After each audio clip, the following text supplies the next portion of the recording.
Hi everyone, I thought I would show you how I refill my Jinhao 10. So this one I haven't used for a bit and it's got no ink in it. It needs to have some ink.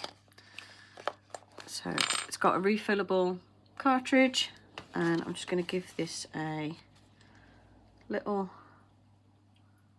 wipe over.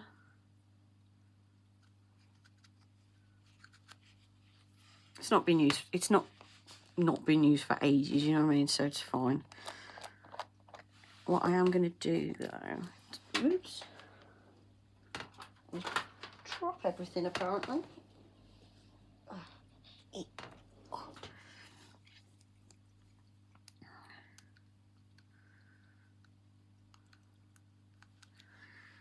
It's like a little plastic thing stuck in there. I'm going to change the cartridge thing.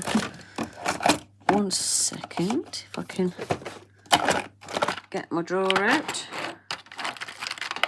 I need a spare.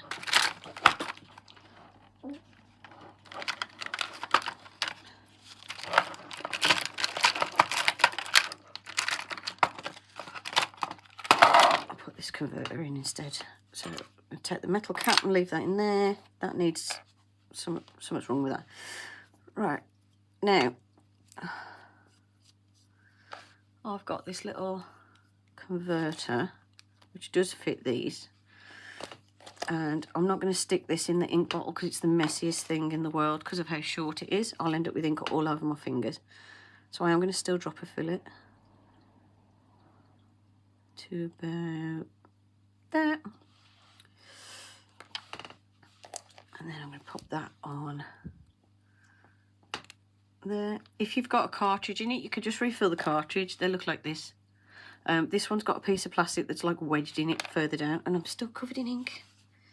So I'm not going to use that one. I'm going to have a look at that. Something's wrong with that one. And then I'm going to put that back in. Just make sure that you've got the little sticking out bit lined up with the gap there.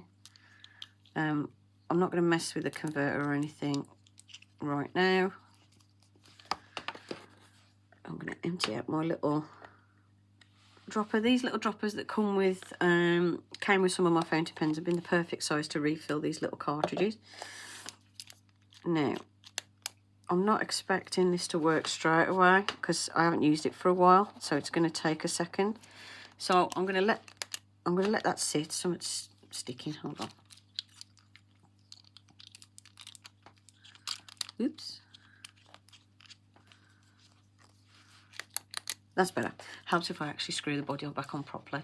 So I'm going to give that a couple of seconds and then I'm going to come back and give it a writing test. Okay, so this is the Jinhao 10 press fountain pen. And I've got that all nice and filled up. It's a fine nib, but to me it feels like I'm writing with a medium. It's not like the usual fine nibs you get with like Chinese and whatever pens, because they tend to come with very fine nibs like the Chinese manufactured pens. But this one's fine. This feels like a medium when I'm writing with it. It's a bit of a wet writer, but not as much as my Kaweco, the one where it's the crossover with Kaweco and Moleskine. That one's a very wet writer. And this is a lovely pen to write with. It's nice and smooth. I can get some nice lines with it. I can write quite small. Reverse writing. It does reverse write as well. But yeah, nice little pen, and that's how I refill it. And I've got bottles of this is Diamine Jet Black that I'm using in this one. But I've also got like a Waterman black ink that I use in it as well. I tend to use black for work. But I do have other colours that I use in there as well. And yeah, that's how I refill the Jinhao 10 press. Hope you enjoyed the video. Thanks for watching. I'll see you in the next one. Bye for now.